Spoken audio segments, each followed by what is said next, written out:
Hello student, स्वागत है आपका स्टडी पॉइंट में, आपके अपने चैनल। लास्ट क्लास में हमने डिस्कस किया था चैप्टर 3 जो कि जो कि आपका चैप्टर 3 हिटलर एंड नाजिज्म था। होप्स हो कि वो चैप्टर आपने समझा होगा और काफ़ी अच्छी तरह से किया होगा। आज हम हिस्ट्री का सेकंड चैप्टर करेंगे जिसका नाम है socialism in Europe and the Russian revolution, और ये चैप्टर आपका 9th क्लास का ही है, चैप्टर 2 है। मे बी ये चैप्टर आपका थोड़ा लेंथी बन सकता है। फ़िलहाल हम आज इसका फर्स्ट पार्ट बना रहे हैं और आपको ध्यान से समझना है कि इस टॉपिक में क्या क्या इम्पॉर्टेंट है। इस टॉपिक से रिलेटेड अगर हम देखते हैं तो आज हम कुछ पॉइंट्स जो कि काफ़ी इम्पॉर्टेंट हैं, इसके पॉइंट्स को डिस्कस करेंगे, जिसमें liberals, radicals, conservative, suffragette movement, Giuseppe Mazzini और socialism, socialist, capitalism, Robert Owen, Karl Marx, and last में हम देखेंगे introduction of Tsar Nicholas second. So आज की वीडियो स्टार्ट करते हैं। होप्स हो कि आपके पास बुक्स होंगी इस समय। जब भी आप वीडियो देखें तो आपके पास बुक होनी चाहिए, तो आपको ज़्यादा अच्छी तरह समझ में आएगा। चलिए स्टार्ट करते हैं आज की video. Liberals, radicals and conservative, ये आपके टॉपिक जो हैं 3 टॉपिक। इसमें सबसे ज़्यादा ज़रूरी यह है कि हम इन टॉपिक को शुरू से समझते हैं। फर्स्ट ऑफ ऑल,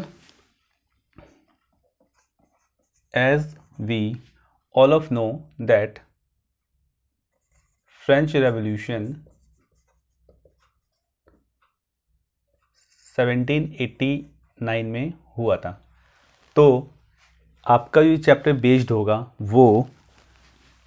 होगा टाइम पीरियड 1789 टू 1917। इसमें से 1789 is the period of the ending of the French Revolution and 1917 is the period of the starting of the Russian Revolution. Okay, जब 1789 में रेवोल्यूशन हुआ, फ्रेंच रेवोल्यूशन, तो उसके बहुत सारे इम्पैक्ट पड़े पूरे वर्ल्ड पे, पूरे यूरोपियन कंट्रीज़ पे। और जो सबसे मेन जो इम्पैक्ट पड़ा वो ये था कि जो मज़दूर तबके के लोग थे, जो कह सकते हैं कि जो फार्मर्स थे, पीजेंट्स थे, तो उनके लिए कुछ राइट्स बनाए गए और वो फ्रेंच यानी कि फ्रांस में बहुत अच्छी तरह से फिर रन भी करने लगे। वो आपका एक अलग चैप्टर होगा, उसमें हम डिस्कस करेंगे फ्रेंच रेवोल्यूशन में क्या होता है। फिलहाल हम ये देखते हैं कि इसका इफेक्ट क्या पड़ा वर्ल्ड पे। तो वर्ल्ड पे ये इफेक्ट पड़ा कि उस रेवोल्यूशन के बाद वर्ल्ड जो है 3 टाइप्स की थिंकिंग में डिवाइड हो गई। फर्स्ट है लिबरल्स, सेकंड है रेडिकल्स और थर्ड है कंजर्वेटिव। लिबरल्स वो लोग थे जो मोनार्की के अगेंस्ट थे और साथ साथ वो डेमोक्रेसी के भी अगेंस्ट थे। आपको ध्यान देना होगा, मोनार्की उसे कहते हैं जब राजा ही शासन करता है और उसके रिलेशन के जो लोग हैं वही आगे बनते रहते हैं, राजा जो भी हैं। और अगर बात करें डेमोक्रेसी की, तो democracy means the government that is based on for the people, of the people and by the people. लोगों के लिए ही होता है, उसमें लोगों को राइट्स दिए जाते हैं। यूनिवर्सल एडल्ट फ्रेंचाइज, जिसमें आफ्टर 18 ईयर्स सभी को इक्वल वोट का राइट दिया जाता है, ये सभी चीज़ में शामिल करते हैं। तो ये जो लिबरल्स थे इनके अगेंस्ट थे डेमोक्रेसी के और मोनार्की के भी, और ये फेवर में थे कि जो रूल होना चाहिए वो चर्च के वाइज यानी रिलीजियस रूल होना चाहिए। जो स्पिरिचुअल हेड होते हैं वो इनके ऑनर होने चाहिए और वही हम पर रूल करें। और ये यूनिवर्सल एडल्ट फ्रेंचाइज के बिल्कुल ही अगेंस्ट हैं। इट मीन्स कि वो नहीं चाहते थे कि राइट टू वोट दिया जाए, खासतौर पे वुमेन को। नेक्स्ट आते हैं radical.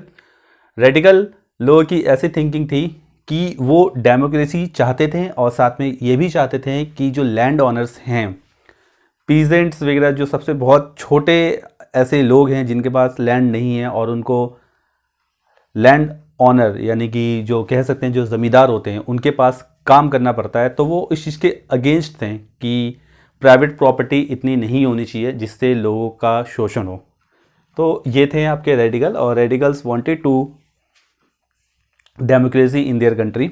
And next topic is conservative. Conservative वो थे जो बदलाव नहीं चाहते थे। कुछ उन्हें इस बात से ज़्यादा मतलब नहीं था कि बदलाव क्या होना चाहिए। मीन्स कि फ्रेंच रेवोल्यूशन में जो भी हुआ उन्होंने दोनों तरफ से, दोनों वे में देखा कि रूलर को हटना चाहिए था, क्यों हटा, क्या उसने पहले जो काम किए वो वाकई ख़राब थे। तो इनको इम्प्रूवमेंट चाहते हैं बट स्लोली इम्प्रूवमेंट चाहते हैं। इनको इस बात से मतलब नहीं है कि इम्प्रूवमेंट कितना और किस तरह से हो, इनका बस ये कहना है कि गवर्नमेंट अच्छी तरह से रन करे, कोई भी गवर्नमेंट बने। ओके, नेक्स्ट आते हैं suffragette movement. Suffragette movement as I told you कि आफ्टर 1789 बहुत सी कंट्रीज में, खास करके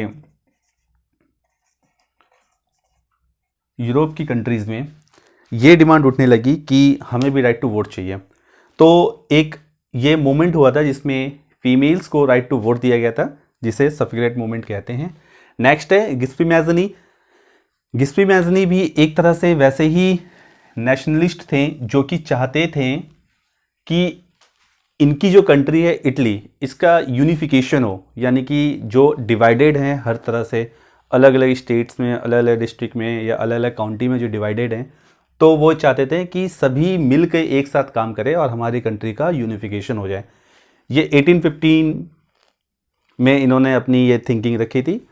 ओके, यहाँ तक हमारा क्लियर हो चुका है। अब जो मेन जो हमारा टॉपिक है, वो मेन टॉपिक स्टूडेंट्स आपका ये होगा, socialism and socialist and capitalism and capitalist. Socialism एक ऐसी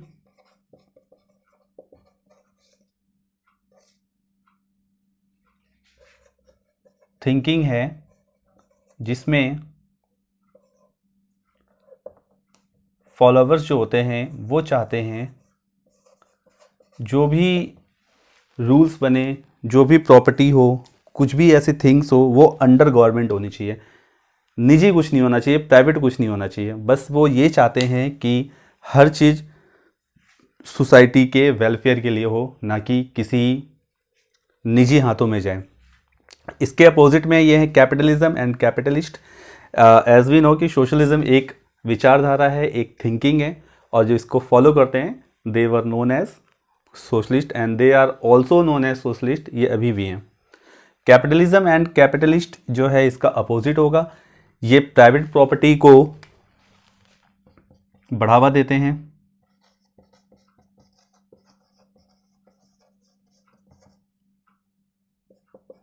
प्राइवेट प्रॉपर्टी के फेवर में होते हैं ये। अगर मैं इनका एग्जांपल दूं आपको तो यूएसए और ब्रिटेन, आप इसका एग्जांपल ले सकते हैं। और इसका एग्जांपल दिया जाए तो यूएसएसआर मींस रशिया। तो ये आपकी कंट्रीज़ हैं जो कि प्राइवेटिज्म को फॉलो करती हैं, और ये वाली जो है वो सोशलिज्म को फॉलो करती हैं। अब नेक्स्ट टॉपिक पे आते हैं कि रॉबर्ट ओन कौन थे। देखिए, रॉबर्ट ओन का जो बर्थ हुआ था 1771 में हुआ था और 1858 में इनकी डेथ हुई थी। He was a British manufacturer. British manufacturer means कि ये इंग्लैंड में जन्मे थे, और वहाँ एक आप समझ सकते हैं कि एक तरह से ये बिजनेसमैन थे। बिजनेसमैन मीन्स कि ये कैपिटलिज्म को फॉलो करते थे। तो इन्होंने अपनी एक फैक्ट्री बनाई थी इंडियाना में, जो कि यूएस में सिचुएटेड है, मैन्युफैक्चरिंग फैक्ट्री। ओके, नेक्स्ट आते हैं कार्ल मार्क्स। तो कार्ल मार्क्स जो थे 1818 में इनका बर्थ हुआ और 1883 में इनकी डेथ हुई है। ये एक जर्मन फिलोसोफर थे। इनका मानना था कि जो भी राइट्स और जो भी लॉ बनते हैं वो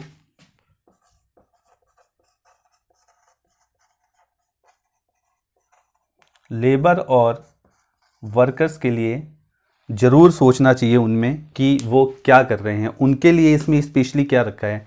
आमतौर पर जब भी कोई लॉ बनता है तो इस टाइप के जो इस तबके के जो लोग होते हैं उनको हल्का सा निगलेक्ट किया जाता है, बट ये इस चीज़ के बिल्कुल ही अगेंस्ट थे कि उन्हें निगलेक्ट किया जाए, और बिल्कुल इसके फेवर में थे कि उनके बारे में सोचा जाए।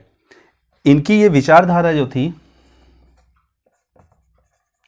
कम्युनिस्ट विचारधारा कहलाती थी।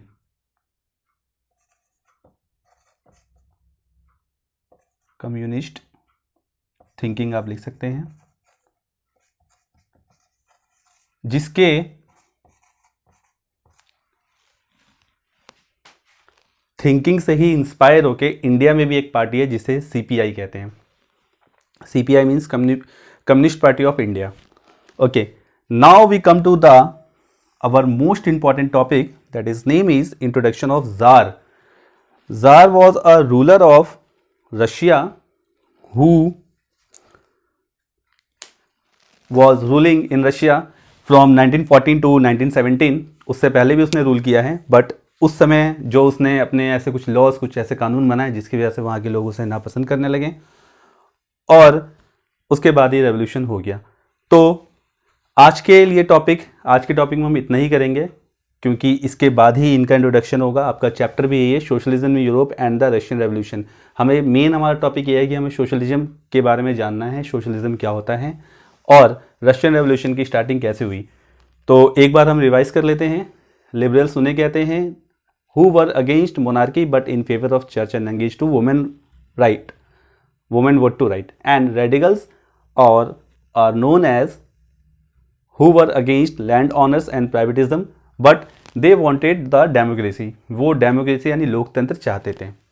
कंजर्वेटिव्स ऐसी विचारधारा के लोग थे जिनको इस बात से मतलब नहीं था कि सोसाइटी में बहुत जल्दी बदलाव आए, वो चाहते थे बस बदलाव आए। गिस्पी मैज़नी एक इटालियन थे जो कि चाहते थे उनकी कंट्री का यूनिफिकेशन हो जाए। और मैं आपसे जो भी क्वेश्चन बोल रहा हूँ सारे इंपॉर्टेंट क्वेश्चन हैं, आपको ध्यान रखना चाहिए। और सोशलिज्म और कैपिटलिज्म एक अलग अलग थिंकिंग है। सोशलिज्म के अंडर में ये होता है कि सभी चीज़ें जो हैं, ज़्यादातर फैक्ट्रीज़ या ज़्यादातर कारखाने, इकोनॉमिक कंडीशन जो है वो गवर्नमेंट के हाथ में हो, ज़्यादातर प्रॉपर्टी गवर्नमेंट के हाथ में हो। और कैपिटलिज्म में ज़्यादातर प्रॉपर्टी निजी हाथों में हो। रॉबर्ट ओन के बारे में पढ़ते हैं। He was a British manufacturer who set up his factory in Indiana that is situated in USA, and Karl Marx was born in 1818 and died in 1883. He was German philosopher. उनका मानना था कि जो भी छोटे कैटेगरी के लोग हैं, जो भी वर्कर्स हैं, उनको वो पूरे राइट्स मिलने चाहिए जो कि बाकी पर्सनस को भी मिलते हैं। और इंट्रोडक्शन ऑफ ज़ार में हमने ये पढ़ा कि ज़ार जो था वो किस टाइप का रूलर था और वो क्या फॉलो करता था, कब बना। ओके, अब थोड़ा हम डिस्कस कर लेते हैं कि हमारे क्वेश्चंस मिडिल ऑफ चैप्टर क्या क्या हैं। तो write any two impact of French Revolution in Europe, जो कि मैं आपको बता चुका हूँ। How can you say that 18th century churches control economically power in Europe, क्योंकि इस टाइप के जो लिबरल्स जो फॉलोअर्स थे इनकी क्वांटिटी ज़्यादा थी, इसलिए वहाँ पर यूरोप में चर्चेस की क्वांटिटी भी ज़्यादा थी। नेक्स्ट क्वेश्चन पे आते हैं। Write one difference between conservative and radicals and write the meaning of socialism. Socialism की मीनिंग बतानी है आपको। नेक्स्ट क्वेश्चन है आपका write the two negative effect of worker on due to industrialization. इसमें आपका एक टॉपिक और है कि इंडस्ट्रियलाइजेशन क्या होता है, वो टॉपिक हम नेक्स्ट क्लास में करेंगे। इंडस्ट्रियलाइजेशन से इन पे कुछ इफेक्ट पड़ा था जो कि आप अपनी एनसीईआरटी की बुक पेज नंबर 30 से 33 के बीच में देख सकते हैं। नेक्स्ट क्वेश्चन है आपका हु वाज गिस्पी मैज़नी, वो मैं आपको बता चुका हूँ। What do you know about socialist. Socialist were supported to the government property as all of we know. And next question is who was Robert Owen and who was Karl Marx. So students ये questions हैं, most of questions हम discuss कर चुके हैं आज के topic में, और होप्स हो कि आपको ये वीडियो समझ में आया होगा। आप जब भी इस वीडियो को देखें तो बुक की हेल्प ज़रूर लें और बहुत अच्छी तरह से करें। इसमें कोई भी टॉपिक अगर आपको समझ में नहीं आया तो आप कमेंट में ज़रूर लिखें। होप्स हो आप इसको अच्छी तरह से पढ़ेंगे और कोई भी प्रॉब्लम होगी तो आप मुझसे शेयर करेंगे। अपना ख्याल रखिए, मिलते हैं नेक्स्ट वीडियो में। Till then take care.